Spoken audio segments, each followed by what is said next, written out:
ಕಪ್ಪಗೆ ಸರಕ್ಕಂತ pass ಅಂದಂಗಾಯ್ತು. ಇದು ದೆವ್ವನ? ರಾತ್ರಿ ಎಲ್ಲ ಕೂಗಬೇಕು ಅನ್ಸಿದ್ರು ಕೂಗಕ್ಕಾಗ್ತಿರ್ಲಿಲ್ಲ. ಸ್ವಲ್ಪ ಸ್ವಲ್ಪ ಎಚ್ಚರಿಕೆ ಇತ್ತು, ಆದರೆ ಆಗಲೇ ಎಲ್ಲ ವಾಯ್ಸೇ ಬರಲಿಲ್ಲ. ಅದು ದೆವ್ವದೇ ಕೆಲಸ ಇರಬೇಕು. ಅಯ್ಯೋ, ನನಗೆ ಬೆಡ್ಶೀಟ್ ಯಾರೋ ಹೇಳ್ದಂಗೆ ಒಂದು ರೀತಿ ಯಾರೋ ಲೈಂಗಿಕ ಕಿರುಕುಳ ಕೊಟ್ಟಾಗೆಲ್ಲ ಫೀಲ್ ಆಗ್ತಾ ಇತ್ತು. ಇದಂತೂ ಏನೋ ಬಂದು ಆವರಿಸೇ ಬಿಟ್ಟಿದೆ ನನ್ನ ಮೈ ಮೇಲೆ ಅಂತ ಅನ್ನಿಸ್ತಾ ಇದೆ.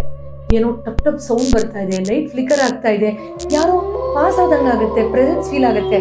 ಪಕ್ಕ ಇದು ದೆವ್ವಾನೇ. ಅಯ್ಯೋ, ಇದು ಪ್ರೇತನ ಇಲ್ವಾ ಗೊತ್ತಾಗ್ತಾ ಇಲ್ಲ, ನರಕ ಯಾತನೆ ಆಗ್ತಾ ಇದೆಯಲ್ಲ. ಈ ರೀತಿ ಭಯದಲ್ಲಿ ನೀವೇನಾದರೂ ಇದ್ರೆ ಅಥವಾ ಈ ಥರದ ಅನುಭವ ಇದಕ್ಕೆ ಸಂಬಂಧಪಟ್ಟಿತ್ತಾ ಅನ್ನೋ ದ್ವಂದ್ವದಲ್ಲಿದ್ರೆ ಬನ್ನಿ, ಇವತ್ತಿನ ವಿಶೇಷವಾದ ಸಂಚಿಕೆಯಲ್ಲಿ ಸ್ಪಿರಿಚುವಲ್ ಮತ್ತು ಸೈನ್ಸ್ ಎರಡೂ ಆ್ಯಂಗಲ್ ಅಲ್ಲಿ ದೆವ್ವದ ಬಗ್ಗೆ ತಿಳ್ಕೊಂಡೆ ಬಿಡೋಣ.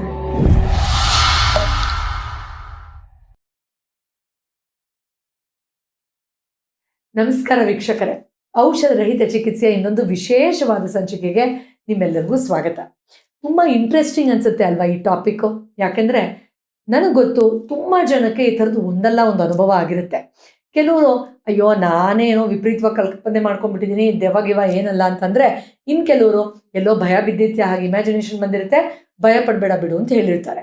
ಇನ್ನು ಕೆಲವು ಸಿನಿಮಾ, ಕತೆ, ವಿಡಿಯೋ ಎಲ್ಲ ನೋಡಿ ಪಕ್ಕ ಇದು ದೆವ್ವನೇ, ಬಟ್ ಏನು ಮಾಡೋದು ಗೊತ್ತಿಲ್ಲ, may be I am just living with it ಅಂತ ಅನ್ನಿಸ್ತಾ ಇರುತ್ತೆ. ಬಟ್ ಯು ನೋ ವಾಟ್, ಕೇಳೋಕ್ಕೆ ಸ್ವಲ್ಪ ಹಾಸ್ಯಾಸ್ಪದ ಅನಿಸಿದ್ರು ಈ ಥರದ ಅನುಭವ ಆಗಿರೋರು ಪಾಪ ತುಂಬ ನರಕ ಯಾತನೆಯನ್ನು ಅನುಭವಿಸ್ತಾ ಇರ್ತಾರೆ.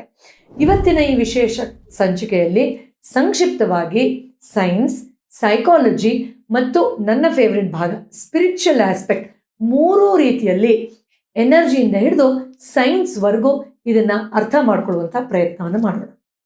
ವೀಕ್ಷಕರೇ, ಇಲ್ಲಿ ಯಾವ ಥರದ್ದೆಲ್ಲ ಅನುಭವ ಕೆಲವರು ಹೇಳ್ತಾರೆ ಅಥವಾ ನನಗೆ ಕೆಲವು ಸತಿ ಮೆಸೇಜ್ ಮಾಡ್ತಾರೆ, ಮೇಲ್ ಮಾಡ್ತಾರೆ ಅಥವಾ ಕನ್ಸಲ್ಟೇಷನ್ ಬಂದಾಗ ಹೇಳ್ತಾರೆ ಅನ್ನೋದನ್ನು ಮೊದಲೇ ಹೇಳ್ತೀನಿ, so that you can correlate.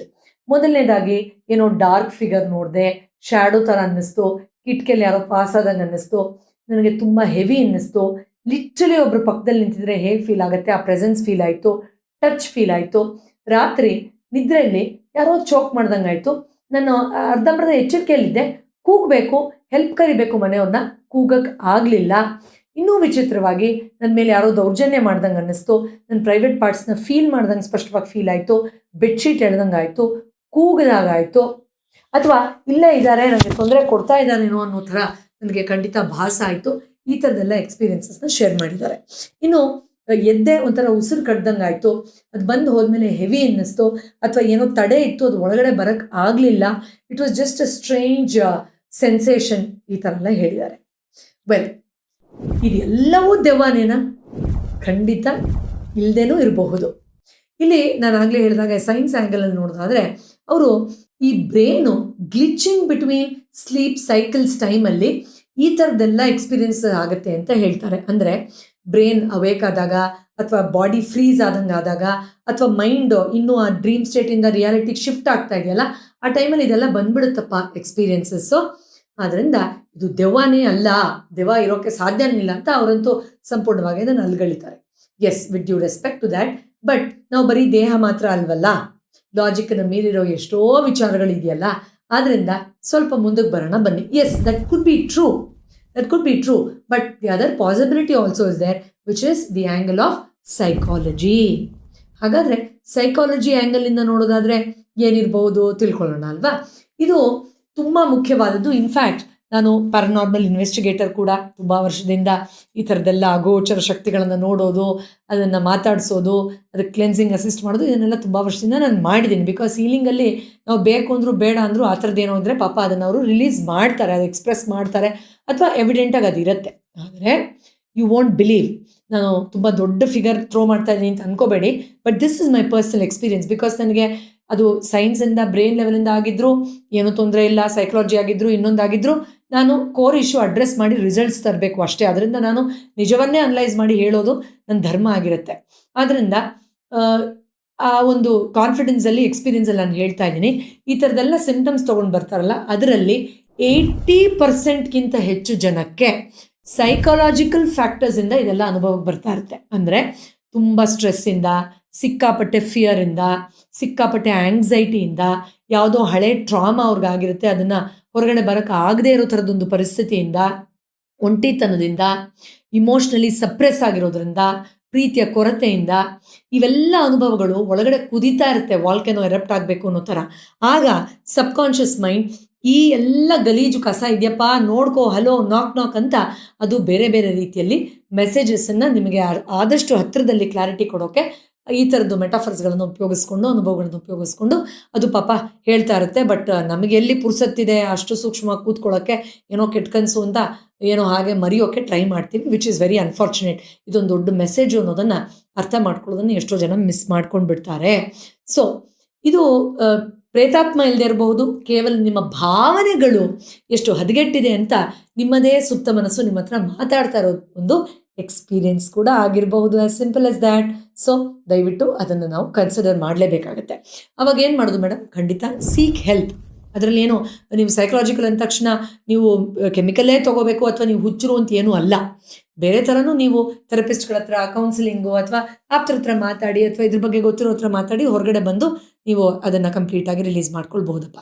ಇನ್ನು ಮೋಸ್ಟ್ ಇಂಪಾರ್ಟೆಂಟ್ ಪಾರ್ಟ್, ನನ್ನ specialisation which is energy angle of looking at it. Right.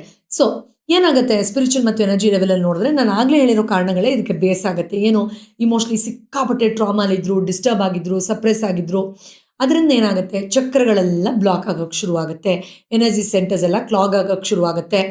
Most importantly ಆ ಥರ ಆದಾಗ ಏನಾಗುತ್ತೆ, ಅವ್ರ ಫ್ರೀಕ್ವೆನ್ಸಿ ಲೋವರ್ ಫ್ರೀಕ್ವೆನ್ಸಿಲಿ ವೈಬ್ರೇಟ್ ಆಗೋಕ್ಕೆ ಶುರುವಾಗುತ್ತೆ.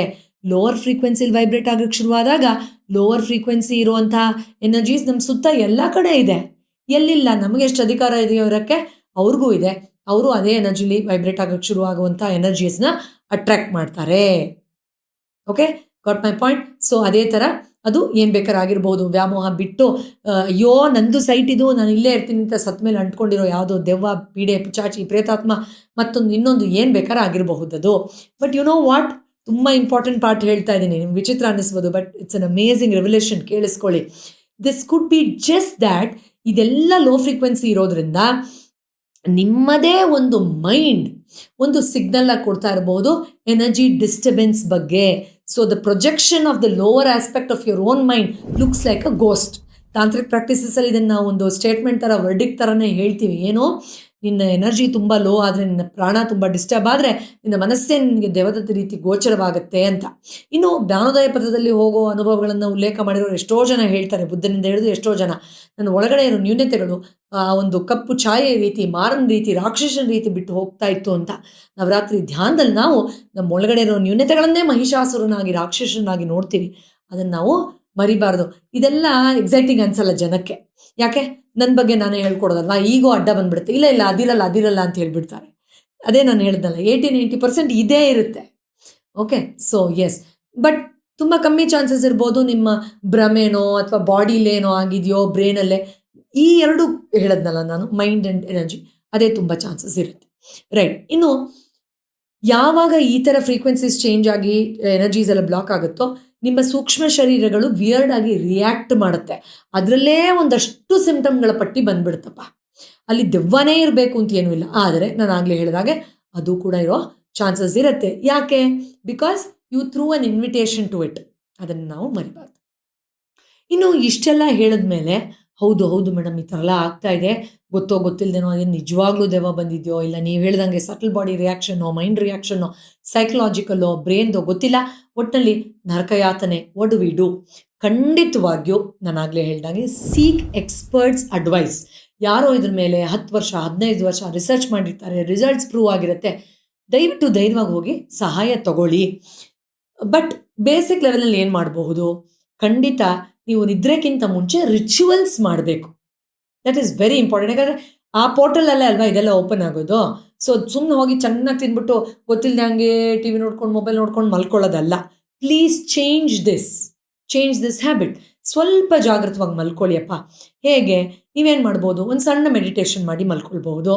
ಹಿಂದೆ ಎಲ್ಲ ಹೇಳ್ತಾ ಇದ್ರೆ, ರಾಮರಕ್ಷಾ ಸ್ತೋತ್ರ ಹೇಳೋ, ಹನುಮಂತನ ನೆನೆಸ್ಕೊಳ್ಳೋ, ಹನುಮಾನ್ ಚಾಲಿಸ ಹೇಳಿ ಮಲ್ಕೊಳ್ಳೋ ಅಂತೆಲ್ಲ. ಇನ್ಫ್ಯಾಕ್ಟ್ ನಿಮಗೂ ಅನುಭವ ಬಂದಿರುತ್ತಲ್ವ, ಏನೋ ಎಂಟರ್ ಆಗಬೇಕಾದ್ರೆ ಯಾವುದೋ ದೇವ್ರು ತಡೀತು ಮೇಡಮ್, ಕನಸಲ್ಲಿ ನಾನು ರಾಘವೇಂದ್ರ ಅಂತೆ, ಅವಾಗ ಅದು ಹಿಂದೆ ದೂಕ್ಬಿಡ್ತು ಅಂತ ಆಗಿರುತ್ತಲ್ವ. ಎಸ್, ಅಫ್ಕೋರ್ಸ್ ಎಸ್, ನಿಮ್ಮ ಶಕ್ತಿ ವಲಯದಲ್ಲಿ ಅದರ ಒಂದು ಶಕ್ತಿ ಇದ್ದು ಅದು ಆ ಫ್ರೀಕ್ವೆನ್ಸಿನ ಪುಷ್ ಮಾಡುತ್ತೆ, ಗಾರ್ಡ್ ಮಾಡುತ್ತೆ. ಅದು ಡೌಟೇ ಇಲ್ಲ ಅದರಲ್ಲಿ. That is your sadhana which is shielded and protected you. So ನೀವು ಕಾನ್ಷಿಯಸ್ ಆಗಿ ಒಂದು ಮೆಡಿಟೇಷನ್ ಮೂಲಕ, ಒಂದು ಟೆಕ್ನಿಕ್ ಮೂಲಕ, ಒಂದು ಚಾಂಟಿಂಗ್ ಮೂಲಕ, ಒಂದು ಪ್ರೇಯರ್ ಮೂಲಕ ಮಾಡಿ. ಆದರೆ ನಾನು ಯಾವಾಗಲೂ ಹೇಳ್ತಿರ್ತೀನಿ, ರಿಚುವಲ್ ಆಗಿ ಉಳಿದ್ಬಿಟ್ರೆ ಸುಮ್ಮನೆ ಅದೊಂದು ಅಭ್ಯಾಸ, ಅದೇನು ರಿಸಲ್ಟ್ಸ್ ಕೊಡಲ್ಲ. ಚಾಂಟಿಂಗ್ ಮಾಡ್ಬೇಕಾದ್ರೆ ಯಾವುದು ದೆವ್ವ ಬರಬಾರ್ದು ಅಂತ ಭಯದಲ್ಲೆಲ್ಲ ಚಾಂಟಿಂಗ್ ಮಾಡೋದು. ಈಗ ಹನುಮಂತನ ನೆನೆಸ್ಕೊಂಡ್ರೆ ಹನುಮಂತನ ಆ ಶಕ್ತಿ, ಆ ಶರಣಾಗತಿ, ಆ ಅನ್ಕಂಡೀಷನ್ ಲವ್, ಆ ಧಾರಣ, ಆ ಭಕ್ತಿ, ಆ ಒಂದು ಧ್ಯಾನದ ಶಕ್ತಿ, ಆ ಒಂದು ಆರಾ, ಅದು ರೇಡಿಯನ್ಸ್, ಅದು ನನ್ನಲ್ಲಿ ರೀಕಾಲ್ ಆಗಿ ಮರುಕಳಿಸ್ತಾ ಇದೆ, ಅದರ ಇಂಪ್ರೆಷನ್ಸ್ ಬರ್ತಾ ಇದೆ ನನ್ನಲ್ಲಿ ಅನ್ನೋಂಥ ಒಂದು ಕ್ಲಾರಿಟಿಲಿ ಇರಬೇಕು. ಹೊರತು ಅಯ್ಯೋ ಏನೋ ಬಂದ್ಬಿಟ್ರೆ ಅನ್ನೋ ಥರ ಭಯದಲ್ಲ ಚಾಂಟಿಂಗ್ ಮಾಡೋದು. You should become that mantra, that energy, and you should understand that at a deeper level. ಗೊತ್ತಾಯ್ತಾ? ರೈಟ್. ಇನ್ನು ತುಂಬ ಇಂಪಾರ್ಟೆಂಟ್ ಏನಪ್ಪ ಅಂದರೆ, ಸೊ ನಾನು ಆಗಲೇ ಹೇಳಿದಾಗೆ ಸ್ಲೀಪ್ ಮುಂಚೆ ಒಂದು ರಿಚುವಲ್ ಮಾಡಿ, ಮೆಡಿಟೇಷನ್ ಮಾಡಿ, ಕಾನ್ಷಿಯಸ್ ಬ್ರೀದಿಂಗ್ ಮಾಡಿ. ನೀವು ನಿದ್ದೆಕ್ಕಿಂತ ಮುಂಚೆ ಕೆಲವೊಂದು ಪ್ರಾಣಾಯಾಮಗಳನ್ನು ಮಾಡಬಾರ್ದು, ಎನರ್ಜಿ ಲೆವೆಲ್ ಜಾಸ್ತಿ ಆಗಿಬಿಡುತ್ತೆ. ಬಟ್ ಡೀಪ್ ಬ್ರೀದಿಂಗ್ ಮಾಡ್ಬೋದು ಅಲ್ವಾ? ನಾನು ಬ್ರೀದಿಂಗ್ ಟೆಕ್ನಿಕಲ್ಲೇ ಎಷ್ಟೊಂದು ವೀಡಿಯೋಸ್ ಮಾಡಿದ್ದೀನಿ, ಅದನ್ನು ಮಾಡ್ಬೋದು ನೀವು. ಅದಾದಮೇಲೆ ಚಾಂಟಿಂಗ್ ಡೆಫಿನೆಟ್ಲಿ ಮಾಡ್ಬೋದು. ಯಾವ ಥರ ಅಂತ ಹೇಳ್ಕೊಟ್ಟೆ. 4ನೇದು. 5ನೇದು grounding. Very very very important. ನೋಡಿ, ನಾವೆಷ್ಟು ಜಾಣರು ಹಿಂದೂಗಳು. ಬೆಳಗ್ಗೆ ಎದ್ದ ತಕ್ಷಣ ಸಮುದ್ರ ವಸನೇ ದೇವಿ ಅಂತ ಕ್ಷಮಿಸಮ್ಮ ಅಂತ ಕೇಳ್ತೀವಿ. ಇಂಡೈರೆಕ್ಟ್ ಆಗಿ we are again putting our mind. ನಾನು ಗ್ರೌಂಡ್ ಆಗ್ತಾ ಇದ್ದೀನಿ, ಭೂಮಿ ಮೇಲೆ ಕಾಲಿಡ್ತಾ ಇದ್ದೀನಿ, ಸೊ ಪಾದದಿಂದ ಬೇರುಗಳ ರೀತಿ ನನ್ನ ಶಕ್ತಿ ನನ್ನ ಗ್ರೌಂಡ್ ಮಾಡ್ತಾ ಇದ್ದೀನಿ. ಇಂಡೈರೆಕ್ಟ್ ಆಗಿ ಅದು ನಡೆಯುತ್ತೆ. ಇಲ್ಲೂ ಗ್ರೌಂಡ್ ಯುವರ್ ಸೆಲ್ಫ್. ಓಕೆ, ನಿಮ್ಮ ಬೆನ್ಮೂಳೆಯಿಂದ ಬೇರಿನ ರೀತಿ ಶಕ್ತಿ ಬಂದು ಭೂಮಿಗೆಲ್ಲ ಹರಡಿ ನೀವು ಗ್ರೌಂಡೆಡ್ ಆಗಿದ್ದೀರಾ, ಸೇಫ್ ಆಗಿದ್ದೀರಾ, ಪ್ರೊಟೆಕ್ಟೆಡ್ ಆಗಿದ್ದೀರಾ. ಐ ರಿಪೀಟ್, ಬೆನ್ಮೂಳೆಯ ತುದಿಯಿಂದ ಬೇರುಗಳ ರೀತಿ ಶಕ್ತಿ ಹರಿದು ನೀವು ಭೂಮಿ ಜೊತೆ ಫರ್ಮ್ ಆಗಿ ಕನೆಕ್ಟೆಡ್ ಆಗಿದ್ದೀರಾ, ಗ್ರೌಂಡೆಡ್ ಆಗಿದ್ದೀರಾ, ಸ್ಟ್ರಾಂಗ್ ಆಗಿದ್ದೀರಾ ಅಂತ ಭಾವಿಸ್ಕೊಳ್ಳಿ. ಆಯಿತಾ? It will definitely protect you, keep you safe, have that guard, that protection. ನಾನು ಯಾವಾಗಲೂ ಹೇಳ್ತಿರ್ತೀನಿ, ಬೆಸ್ಟ್ ಟೀಚರ್ ಇಸ್ ನೇಚರ್. ಆ ಫ್ರೀಕ್ವೆನ್ಸಿಯಿಂದ ದೂರ ಬಂದೂನೇ ಇದೆಲ್ಲ ಪ್ರಾಬ್ಲಮ್ ಆಗ್ತಾ ಇರೋದು. ಮತ್ತೆ ನೇಚರ್ ಜೊತೆ ಕನೆಕ್ಟ್ ಆಗ್ತಾ ಹೋದ್ರೆ ಮತ್ತೆ ಬ್ಯಾಲೆನ್ಸ್ ಬರ್ತಾ ಹೋಗುತ್ತಪ್ಪ. ಆ್ಯಂಡ್ ನೀವು ಭೂಮಿಗೂ ಇಂಡೈರೆಕ್ಟಾಗಿ ಆ ಎನರ್ಜಿಯನ್ನು ಅಲೈನ್ ಮಾಡೋಕ್ಕೆ ಸಹಾಯ ಮಾಡ್ತೀವಿ. ಆ mother earth also will be very happy. Okay, ಇನ್ನೊಮ್ಮೆ ಯಾವತ್ತಾದ್ರೂ ಡೀಟೇಲಾಗಿ ಮಾತಾಡೋಣ 5 ಎಲಿಮೆಂಟ್ಸ್ ಬಗ್ಗೆ. ಸುಮಾರು ವೀಡಿಯೋಗಳನ್ನು ಹಿಂದೆ ಮಾಡಿದ್ದೀನಿ ಇದ್ರ ಬಗ್ಗೆ, ವರ್ಕ್ಶಾಪ್ಸ್ಗಳನ್ನು ಮಾಡಿದ್ದೀನಿ. ಸೊ ನನ್ನ ಹಳೆ ಸ್ಟೂಡೆಂಟ್ಸ್ಗಂತೂ ಗೊತ್ತೇ ಆಗ್ತಾ ಇರುತ್ತೆ. ಇನ್ನು ಮೇಡಮ್, ನನಗೆ ಯಾರೋ ಲೈಂಗಿಕ ದೌರ್ಜನ್ಯ ಕೊಟ್ಟಂಗೆಲ್ಲ ಅನಿಸುತ್ತೆ, ದೆವ್ವ ಥರ ಏನೋ ಬಂದು ಮೈ ಮೇಲೆ ಬಿದ್ದು. ಎಸ್, ಅದಕ್ಕೆ ತುಂಬ ಕಾರಣಗಳಿವೆ. ಅದನ್ನು ಮುಂದಿನ ಎಪಿಸೋಡಲ್ಲಿ ಹೇಳ್ತೀನಿ. ಅಯ್ಯೋ, ಏನು ಹೀಗೆ ಸಸ್ಪೆನ್ಸ್ ಇಟ್ಬಿಟ್ರಿ, ನೀವು ಯಾವಾಗಲೂ ಹೀಗೆ ಮಾಡಲ್ವಲ್ಲ? ಎಸ್, ಹೌದು. ಆದರೆ ಈ ಟೆಕ್ನಿಕ್ಸನ್ನು ನಾವು ಸರಿಯಾಗಿ ಅರ್ಥ ಮಾಡ್ಕೊಂಡಿಲ್ಲ ಅಂದರೆ ಬೇರೆಯವ್ರಿಗೆ ರಾಂಗ್ ಅಡ್ವೈಸ್ ಕೊಟ್ಬಿಡೋದು, ಇರೋದೆಲ್ಲ ದೆವ್ವನೇ ಅಂತ ಅಂದ್ಕೊಂಡು ಭಯ ಆಗ್ಬಿಡೋದು ಆಗುತ್ತೆ. ಅದರಿಂದ ನೆಕ್ಸ್ಟ್ ಎಪಿಸೋಡಲ್ಲಿ ಹೇಳ್ತೀನಿ, ಆಯಿತಾ? ಯಾವ ಥರ ಇದಾಗತ್ತೆ, ಯಾಕಾಗತ್ತೆ, ಹೇಗೆ ಸರಿ ಮಾಡ್ಕೋಬಹುದು, ಇದೆಲ್ಲ ಹೇಳ್ತೀನಿ. ಇನ್ನು ವೀಕ್ಷಕರೇ, ಯಾವ ವ್ಯಕ್ತಿಗೆ ಸ್ವಯಂ ಪ್ರೀತಿಯ ಬಗ್ಗೆ ಪ್ರಜ್ಞೆ ಇರುತ್ತೋ, ತನ್ನನ್ನು ನಾನು ಪ್ರೀತಿಸುವಂಥ ಒಂದು ಅರಿವಿರುತ್ತೋ, ಅವ್ರು ಯೂಶಲಿ ಈ ಥರದ್ದೆಲ್ಲ ಹಿಂಸೆಗೆ ಒಳಗಾಗೋಲ್ಲ. ಯಾಕಂದರೆ ಆ deep elevation, upliftment of energy, ಆ ಬೌಂಡ್ರಿ ಸೆಲ್ಫ್ ಲವ್ ಅಲ್ಲೇ ಬಂದ್ಬಿಡುತ್ತೆ. ಕಳೆದ ಸಂಚಿಕೆಯಲ್ಲಿ ಹೇಳಿದೆ, ನೆನಪಿದೆ ಅಲ್ವಾ? ಎಸ್, ಇದನ್ನು ಸಹಾಯ ಮಾಡಬೇಕು ಅಂತಲೇ ನಾವು ಸೆಲ್ಫ್ ಲವ್ 365 ಅನ್ನುವಂಥ ಹೋಲ್ ಇಯರ್ ಪ್ರೋಗ್ರಾಮ್ನ ನಿಮಗೋಸ್ಕರ ತೊಗೊಂಡು ಬರ್ತಾ ಇದ್ದೀವಿ.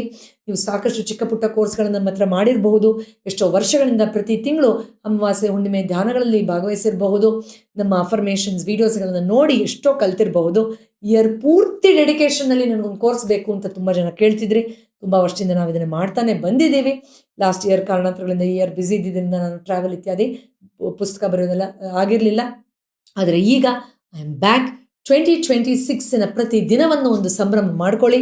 ಸೆಲ್ಫ್ ಲವ್ 365 ಪ್ರತಿನಿತ್ಯ ನೀವು ಬೆಳಗ್ಗೆ 6 ಗಂಟೆಗೆ ಲೈವ್ ಪಡೆದು, ಒಂದು ವಾರ ಅದರ ರೆಕಾರ್ಡಿಂಗ್ ಪಡೆದು, ಇಡೀ ವರ್ಷ ನಿಮ್ಮ ಎನರ್ಜಿಯನ್ನು ಒಂದು ತಿರುವನ್ನಾಗಿ ಮಾಡ್ಕೊಳ್ಳಿ. 9 ತಿಂಗಳು ಮಗು ತಾಯಿಯ ಗರ್ಭದಲ್ಲಿ ಬೆಳೆದಾಗ ಇಡೀ ಜನ್ಮ ಆ ವೆಹಿಕಲ್ನ ಯೂಸ್ ಮಾಡೋ ಒಂದು ಕೆಪಾಸಿಟಿನ ಪಡ್ಕೊಳ್ಳುತ್ತೆ. ಯೋಚನೆ ಮಾಡಿ, ಒಮ್ಮೆ ಒಂದು ವರ್ಷ ನೀವು ಜಾಗೃತವಾಗಿ ವಿತ್ ಆಲ್ ಯುವರ್ ಸೆನ್ಸಸ್, ಅವಾಗಂತೂ ಏನೂ ಗೊತ್ತಿರಲಿಲ್ಲ, ಅಮ್ಮ ಕೊಡೋದೆಲ್ಲ ತೊಗೊಳ್ತಾ ಇದ್ವಿ ಅಷ್ಟೇ, ಎಲ್ಲ ಮರ್ತು ಹೋಗಿತ್ತು. ಬಟ್ ಈಗ ವಿತ್ ಅವೇರ್ನೆಸ್ ನೀವು ತೊಗೊಂಡ್ರೆ ನಿಮ್ಮ ಪುನರ್ಜನ್ಮ ಯಾವ ರೀತಿ ಆಗಬಹುದು, ನೀವೇ ಯೋಚನೆ ಮಾಡಿ ನೋಡಿ. ಮತ್ತೆ ಸಿಗ್ತೀನಿ ಇನ್ನೊಂದು ವಿಶೇಷವಾದ ಔಷಧ ರಹಿತ ಚಿಕಿತ್ಸೆಯ ಸಲಹೆ ಮತ್ತು ಎಪಿಸೋಡ್ ಜೊತೆಯಲ್ಲಿ. ಅಲ್ಲಿವರೆಗೂ ನನ್ನ holistic therapist doctor Poorvi Jaraj WhatsApp ಚಾನಲ್ನ ಫಾಲೋ ಮಾಡೋದು ಮರಿಬೇಡಿ, so that you get daily insights. ನಮ್ಮ ಡಾಕ್ಟರ್ ಪೂರ್ವಿ ಜರಾಜ್ ಯೂಟ್ಯೂಬ್ ಚಾನಲ್ನ ಸಬ್ಸ್ಕ್ರೈಬ್ ಮಾಡಿದ್ರೆ ಈ ಥರದ ಸಾಕಷ್ಟು ವೀಡಿಯೋಗಳು, ಇನ್ಸೈಟ್ಸ್ಗಳು ನಿಮ್ಗೆ ಸಿಗ್ತಾ ಇರುತ್ತೆ. ಆ್ಯಂಡ್ ಎಸ್, ದೆವ್ವ ಕಾಟ ಅಂತ ತುಂಬ ಜನ ಭಯದಲ್ಲಿ ಗುಪ್ತವಾಗಿ ಸಫರ್ ಮಾಡ್ತಿರ್ತಾರೆ. ಸೊ ವಿಡಿಯೋನ ನಿಮ್ಮ ಆಪ್ತರ ಜೊತೆ ದಯವಿಟ್ಟು ಹಂಚ್ಕೊಳ್ಳೋದನ್ನು ಮರಿಬೇಡಿ. ಮತ್ತೆ ಸಿಗ್ತೀನಿ. Thank you so much and lots of love to all of you. ನಮಸ್ಕಾರ.